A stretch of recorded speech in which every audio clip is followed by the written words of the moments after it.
어젯밤 늦게 장제원 전 의원이 숨진 채 발견이 됐습니다. 그간 좀 어떤 경위가 있었는지 영상으로 좀 살펴보겠습니다. 국회의원에서 국민의힘의 총선승리를 응원하겠습니다. 국회의원직입니다.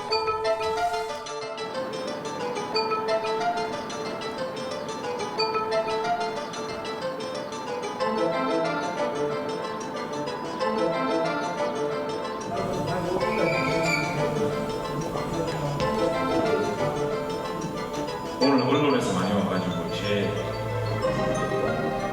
경험들 그리고 감동 죄송합니다.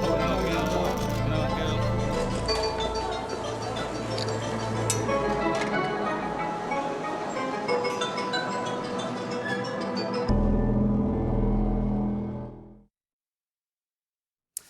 어젯밤 장제원 전 의원이 오피스텔에서요 숨진 채 발견되면서 좀 충격을 줬습니다. 어젯밤 한 11시 경으로 추정이 되는데 김유진 아나운서 좀 사건 경위를 좀 볼까요? 네, 장제원 전 국민의힘 의원이 어제 오후 11시 40분쯤 서울 강동구의 한 오피스텔에서 숨진 채 발견이 됐습니다. 예. 장 전 의원은 부산의 한 대학교 부총장 시절이던 2015년 11월 A씨를 상대로 성폭력을 한 혐의로 고소가 돼서 경찰 수사를 받고 있었는데요. 장 전 의원은 의혹에 대해서 전면 부인을 한 바 있습니다. 예. 당초 고소인 측은 오늘 오전 10시에 기자회견을 열어서 고소 경위 등을 설명할 계획이었는데요. 장 전 의원의 사망 소식이 전해지면서 기자회견을 취소했습니다. 예. 이 사건이 애초에 여기 볼까요? 좀 발생한 시점이 2015년입니다. 그러니까 9년 전에 부산의 모 대학에서 장 전 의원이 부총장으로 재임 시에 당시 비서와 폭행 혐의로 경찰 수사를 받고 있었습니다. 피해자 측은 경찰에 이미 사진이나 영상 등을 제출한 상황이었습니다. 이웅혁 교수님 오셨는데 이 부분 한번 여쭤볼게요. 장 전 의원이 그동안에 언론에서는 누명을 벗고 돌아오겠다라고 좀 강하게 얘기를 했었는데 결국 이렇게 된 이유는 좀 배경은 뭐로 봐야 될까요? 아무래도 이제 그 경찰 조사를 28일 날 받았고 더군다나 지금 이 피해자 측에서 예. 사실 원래 아무 일이 없었으면 오늘 아침에 기자회견이 지금 있었을 거 아닙니까? 그렇죠. 뭐 그런 등등에 대한 상당한 압박감이 심적인 극단적인 선택으로 치닫았던 것이 아닌가 이런 생각이 들고요. 예. 더군다나 지금까지 쭉 부인했던 그 내용들을 반박하는 그러한 영상 등이 이제 등장하다 보니까 예. 바꿔 얘기하면 외박도 안 했다라고 이렇게 진술을 했지만 실제로 그렇지 않은 구체적인 그 영상에서 나타난 그런 사항들, 예. 즉 그 장소도 그 호텔이었고 또 더군다나 이 휴대폰도 고 장제원 의원의 것으로 이렇게 또 밝혀졌고 예. 그렇다 본다면 지금까지 그 부인을 했던 그런 사항 등을 사실상 유지하는데 본인이 생각했을 때 물론 이제 법적으로 그와 같은 신빙성을 계속 다투어 볼 가능성도 있다라고 생각할 여지가 있지만 본인의 입장에서는 그런 것에 대한 상당한 이 압박감으로 다가왔다 이렇게 예. 봐야 될 것 같고요. 또 한편으로 봐서는 여러 가지 혹시 구체적으로 지금 보여지는 증거 이외에 또 새로운 진술 증거나 또 물적 증거가 등장할 수 있을 것 같다라고 하는 또는 두려움도 이와 같은 상황이 있지 않았을까? 예. 그리고 이 피해자가 그 당시에 이렇게 준비해 나왔던 이른바 여러 형태의 그런 과학적 증거들을 소위 말해서 지금 잘 헤쳐나가고 법정에 가서 신빙성 여부 또는 증거 능력 또는 증명력을 다투어 볼 것에 대한 상당한 그 유력한 정치인으로서 헤쳐나가는데 그 압박감 같은 것이 결국 극단적인 선택의 심적 동인이 아니었던가 예. 평가를 해봅니다. 그러니까 여러 가지 요인이 동시다발적으로 좀 닥쳤던 것 같아요. 현장에서는 장 전 의원 자필 유서가 발견이 됐다고 합니다. 뭐 내용은 가족에게 미안하고 사랑한다는 취지의 내용이었고 경찰의 발표를 보면은 일단 타살 혐의점은 없다는 것이 경찰의 1차 조사 결과입니다. 임주혜 변호사님, 그런데 애초에 처음에 사건이 의혹이 불거졌을 때 장 전 의원은 아주 강하게 여러 차례 부인을 했었단 말이에요.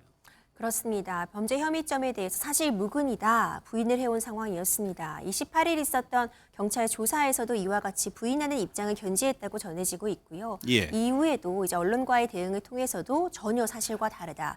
2015년도에 일어날 일을 10년이나 거의 다 지나서 이렇게 새로 제기하는 것은 음모다. 이런 취지의 주장을 해오기도 했었는데요. 예. 아마도 지금 진행되는 과정 측에서 고소인 측이 새로운 증거 같은 부분들을 제시하면서 또 다른 양상이 펼쳐지고 있었습니다.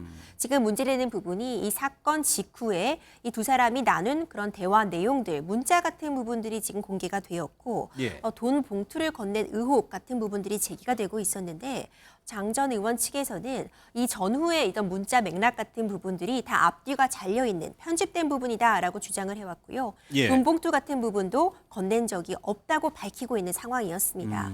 하지만 결국 이제 사망하게 되면서 이와 관련된 부분에 대해서 사실상 추가적으로 사실관계를 다투기는 좀 어려워진 상황입니다. 예. 경찰에 이제 피해자 측이 제출한 것들이 조금 객관적인 증거가 될 수도 있는 내용들이었어요. 당시 호텔방 안에서 촬영한 영상은 사실 어제 한 방송사에서 보도를 이미 했었고요.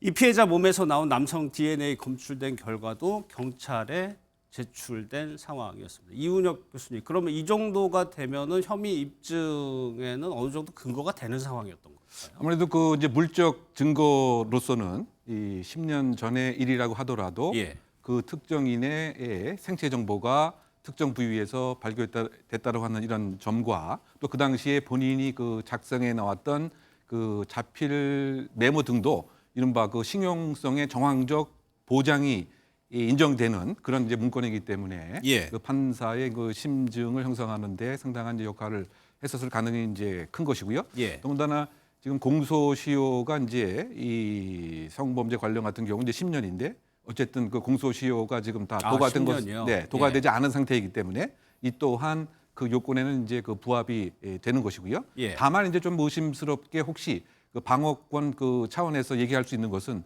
왜 그 시점에서 바로 법적인 적극적인 조치를 취하지 않고 예. 이렇게 그 10년이나 지난 입장에서 이 취한 것이 이와 같은 증거를 다퉈볼 직한 요소도 충분히 되긴 합니다만 초기에는 뭐 그런 뭐 얘기가 나오긴 네. 했었죠. 근데 그럼에도 예. 불구하고 일반적으로 그 성범죄 피해자의 그 특성이 예. 본인이 겪었던 그와 같은 상황을 공개하는 데 대해서는 상당히 그 그렇죠. 압박감이 크고요. 예. 그래서 가장 신고가 안 되는 범죄, 즉 암수율이 높다라고 얘기하는데요. 그러니까 암수라고 하는 것은 어두울 암자를 써서 그것이 바로 이제 그 성범죄의 그 특성이기 때문에 이와 같은 정황으로 그 봐서는 이 피해자가 나름의 뭐 용기를 내서 이 공식적으로 신고와 다시 고소 절차를 밟은 것 같고요. 어쨌든 그 질문에 그 다시 답변을 정리하게 되면은 지금 본인의 진술이 상당히 신용성이 있고 그다음에 지금 그 과학적인 수사의 여러 가지 그 결과들 또 해바라기 산터에서 확보된 시료 뭐 등등으로 봐서는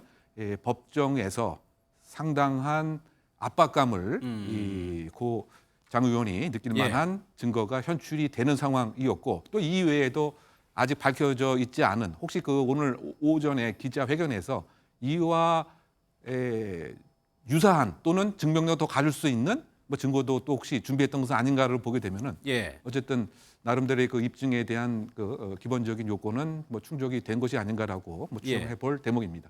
그 오늘로 예정됐던 기자회견은 이제 취소가 됐습니다. 이런 부분이 이수정 이제 당협위원장이죠. 피해자의 안전을 꼭 도모해 달라. 피해자가 있는 사건이기 때문에 조심스러운 측면이 있거든요.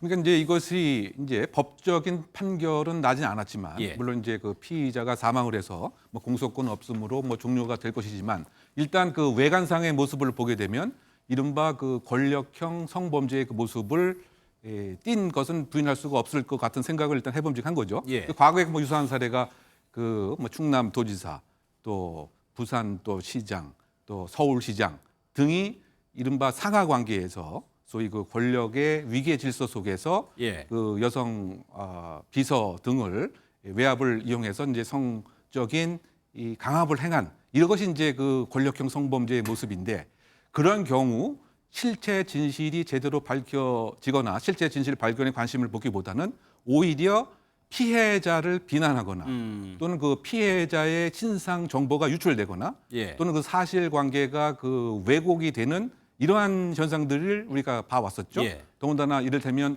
피해자를 피해 호손이라고 뭐 칭을 한다든가 또 피해자 다음이 있어야 이것은 성폭행이었던 것은 아니냐 등등의 이른바 대표적인 우리가 봐왔던 이른바 그 2차 가해자화의 예. 모습이었는데 이번 그 사항에서도 그럴 위험성이 상당히 그 크지 않겠느냐. 그렇다고 본다면 적어도 성적 인지 또 성인지 감수성을 최대한 발현해서 예. 피해자에 대한 보호가 그 어떤 것보다 지금 두터워져야 되는 것이 아니겠느냐. 예. 뭐 이런 평가를 한 것으로 생각이 되는 예. 것이죠. 임 변호사님, 결국 이게 장전전이 사망을 했기 때문에 이 사건은 이렇게 종결이 되는 거죠? 그렇습니다. 형사적인 책임은 더 이상 물을 수 없는 상황입니다. 그렇기 때문에 이제 공소권 없음으로 종결되는 그런 수순을 밟을 수밖에 없다 이렇게 보여집니다. 예. 장제원 전 의원은 윤석열 정부가 출범을 하면서 권력의 핵심 인물로 많은 언론에서 보도가 됐었죠. 친윤 중에 친윤이라고도 했었는데 김유진 아나운서 지금 돌이켜보면 그 여정이 좀 길고 쉽지는 않았던 것 같아요. 맞습니다. 장제원 전 의원은 부산 사상에서 3선을 지낸 이 지역 대표 정치인이었는데요. 하지만 그간의 정치 여정을 보면 순탄하지만은 않았습니다. 예. 19대 총선에서는 공천을 받지 못했고요. 20대 총선에서는 공천에 탈락했지만 무소속으로 출마해서 당선이 되는 저력을 보여주기도 했습니다. 이 박근혜 전 대통령 탄핵을 가기로 해서 새누리당을 탈당을 해서 바른정당에 입당을 했다가 자유한국당으로 복당한 이력도 있습니다. 장 전 의원의 정치적 위상은 2021년 이후로 굉장히 본격적으로 부각이 되기 시작을 했는데요. 예. 앞서 말씀해 주셨던 것처럼 윤 대통령이 대선 후보 경선을 뛸 때부터 함께 했고요. 당선 이후에는 당선인 비서실장을 맡게 되면서 그랬죠. 대표적인 윤핵관으로 꼽히는 인물이었습니다. 하지만 권력에 이렇게 최정점에 다가간 것이 오히려 독이 됐다 이런 평가도 있었는데요. 예. 지난 22대 총선 때 당시 인요한 혁신위원장이 당내에서 쇄신 요구가 계속 분출이 되니까 불출마 압박을 하게 되면서 2선으로 물러나게 됐습니다. 이후에 좀 조용한 행보를 이어오다가 최근에 이 2015년의 사건을 불거지면서 정치 인생 최대 위기를 맞게 됐고요. 예. 오늘 이런 소식이 전해지게 됐습니다. 알겠습니다.